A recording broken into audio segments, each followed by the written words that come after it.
Hi everyone, we are going to see about immunomodulators in this lecture. So immunomodulators includes immunosuppressants as well as immunostimulants. Immunosuppressive drugs are mainly used in the treatment of autoimmune diseases and prevention of immune rejections of organ transplants. Immunosuppressant drugs are classified as follows. You have calcineurin inhibitors, mTOR inhibitors, antiproliferative drugs, glucocorticoids, and biological agents. And biological agents, you have TNF alpha inhibitors, interleukin 1 receptor antagonist, interleukin 2 receptor antagonist, anti-CD3 antibody, and polyclonal antibodies. This is the interaction between the antigen presenting cell, which presents the processed antigen, and the CD4 T lymphocytes. So normally once the antigen presenting cell presents the antigen, it is received by the T cell receptor, and this stimulates a cascade of events which releases calcium, intracellular calcium, and this calcium it combines with the calmodulin, and this combination it activates the calcineurin protein. So this is basically a phosphorylase protein, and this dephosphorylases the nuclear factor of activated T cells, NFAT. And once it is dephosphorylated, this NFAT moves into the nucleus, and it stimulates the transcription of many cytokines, genes of many cytokines and interleukin 2. And as you all know, interleukin 2 is responsible for proliferation of T lymphocytes, and this interleukin 2 it is secreted out, and this interleukin 2 gets attached to the interleukin 2 receptor which is present on the T cells, which leads to T cell proliferation. So the T cell proliferation is aided by another factor called as mTOR, which is mammalian target of rapamycin. So you have main drugs like cyclosporine, tacrolimus, and mTOR inhibitors like sirolimus. So we will see the mechanism of action of these drugs here. Okay, so cyclosporine is a calcineurin inhibitor. So this drug it gets inside the T lymphocytes. It binds to a protein called as cyclophilin, and this complex it inhibits the calcineurin, which is a key factor in the dephosphorylation of nuclear factor of activated T cells. And tacrolimus is another calcineurin inhibitor, but it binds to another protein called as FK binding protein, and this complex inhibits the calcineurin. Okay, so you have two main calcineurin inhibitors, cyclosporine and tacrolimus. So both these drugs, it inhibits the calcineurin through two different mechanisms. So cyclosporine binds to cyclophilin, whereas your tacrolimus binds to FK binding protein. And then you have mTOR inhibitors like sirolimus. So this drug, it binds to FK binding protein, but this FK binding protein drug complex it inhibits the mTOR, that is mammalian target of rapamycin, which aids in the T cell proliferation. So by inhibiting this mTOR, it blocks the T cell proliferation at a later stage. We shall see salient features of important drugs one by one, and we shall start with cyclosporine. The mechanism, as discussed, it is a calcineurin inhibitor and it inhibits the proliferation of T lymphocytes. The important pharmacokinetic feature you should remember is it is completely metabolized by your cytochrome P enzymes and it is excreted in bile. The advantages are it is free of toxic effects on bone marrow. It doesn't cause bone marrow suppression, and also it doesn't affect the humoral immunity. So it acts mainly, or it affects only the cell mediated immunity.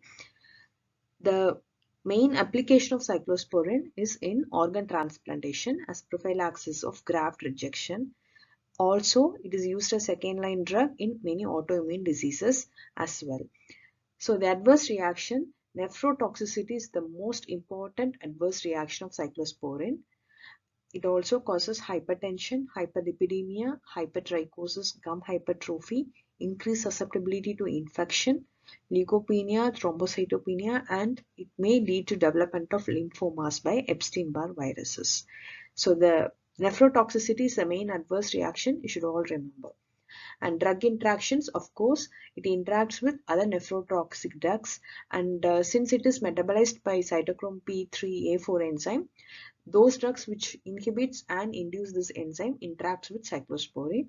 And again, potassium sparing diuretics and potassium supplements also interacts with cyclosporine because of its effect on renal system. Then we'll move on to tacrolimus. Tacrolimus is also a calcineurin inhibitor, and it inhibits calcineurin by binding to FK binding protein. It is 100 times more potent than cyclosporine.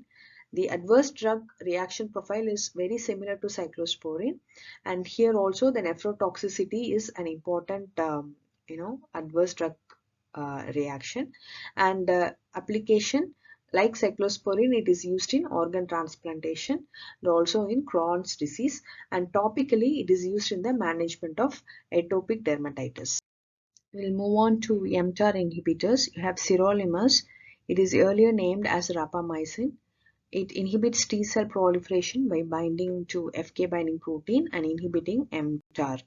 It is extensively metabolized by cytochrome P3A4 enzyme and is excreted by bile just like your cyclosporine. The main use is in the prophylaxis and therapy of graft rejection reaction.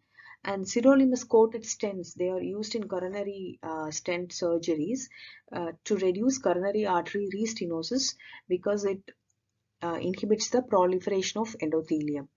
The main adverse drug reaction is bone marrow suppression, hyperlipidemia, diarrhea, liver damage, and pneumonitis.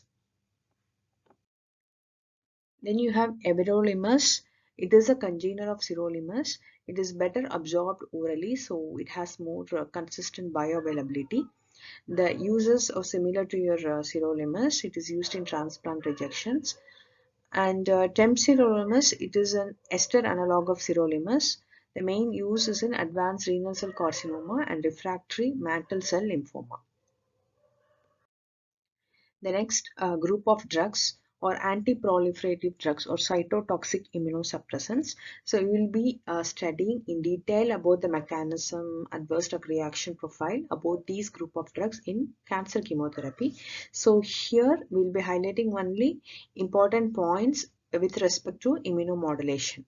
So azathioprine, it gets converted to 6-mercaptopurine and inhibits the de novo purine synthesis, and it damages the DNA, thereby affecting the differentiation and function of T cells and inhibits the cytolytic lymphocytes. So this is the mechanisms by which it acts as an immunosuppressant.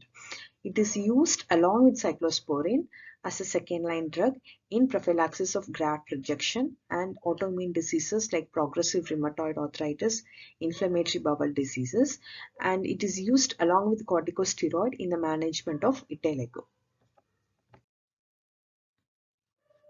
Methotrexate is a folate antagonist. It depresses the cytokine production and cellular immunity. It is a first-line drug in many autoimmune diseases.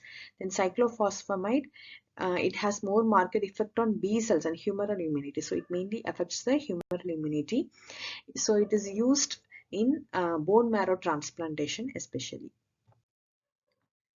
Mycophenolate mofetil, it is a prodrug of mycophenolic acid.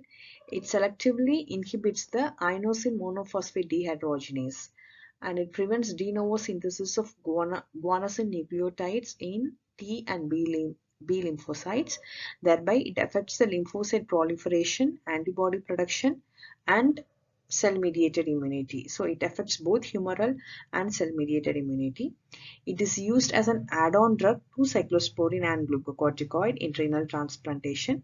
The main adverse drug reactions are vomiting, diarrhea, leukopenia, and predisposition to cytomegalovirus infection and GI bleeds. Glucocorticoids, Uh, these are the important drugs which are used as an immunosuppressant in organ transplant, that is treatment of graft versus host reaction in organ transplants, and also in autoimmune diseases. So though it is discussed last, but this is the important group of immunosuppressants. Okay, so we have learned in detail about glucocorticoids and hormones. So here you must know that glucocorticoids, it forms mainstay drug in the management of graft versus host reaction in transplants and autoimmune diseases. Then we'll move on to biological agents. So biological agents are basically biotechnologically produced recombinant proteins or antibodies directed to cytokines or the surface antigens of lymphocytes. So they are used as a supplementary or reserve drugs for severe and refractory cases of graft versus host reaction and autoimmune diseases. TNF alpha inhibitors are an important group of drugs in biological agents.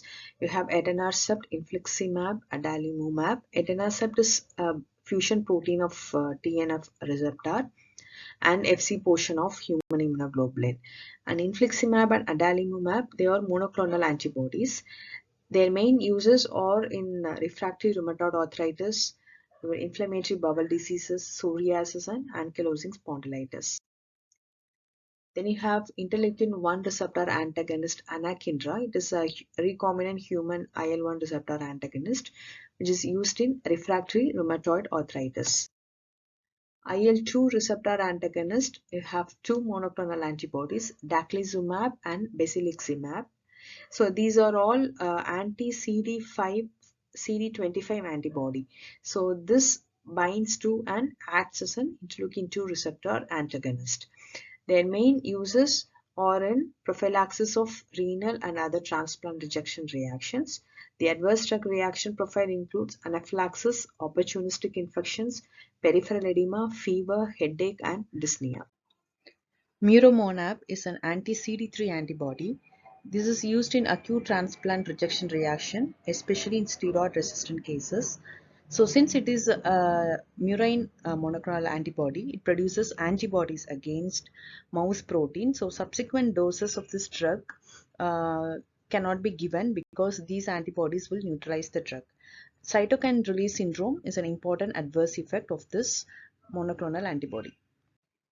We have two polyclonal antibodies which are used as immunosuppressants, anti-thymocyte globulin and anti-D immunoglobulin. Anti-thymocyte globulin is a polyclonal antibody which is purified from horse or rabbit immunized with human thymic lymphocytes. These are used to suppress acute graft rejection episodes, especially in steroid-resistant cases, and this will produce serum sickness or anaphylaxis as an adverse effect. And then you have anti-D immunoglobulin. So this is used in the prevention of hemolytic disease of the newborn. This is basically a human IgG which has high titer of antibodies against RHD antigen, and when administered within 72 hours of delivery or abortion, this will prevent RH hemolytic disease. And given at 28th week of pregnancy, this is used to prevent neonatal hemolytic jaundice due to RH incompatibility. In organ transplantation, immunosuppression is given as an induction regime and maintenance regime. So induction regime is given during perioperative period. So usually it is started just before the transplant and it is continued to about 2 to 12 weeks after that.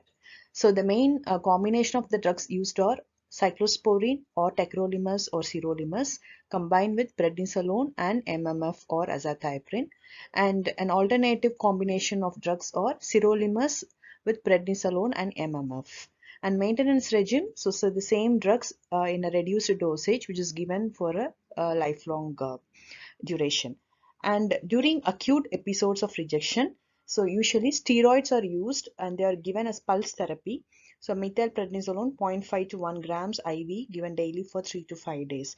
So in case of steroid resistant cases, you can use miromonab or anti-thymocyte globulin tacrolimus, sirolimus, and MMF. So these drugs are used as rescue therapy in cases of steroid-resistant cases.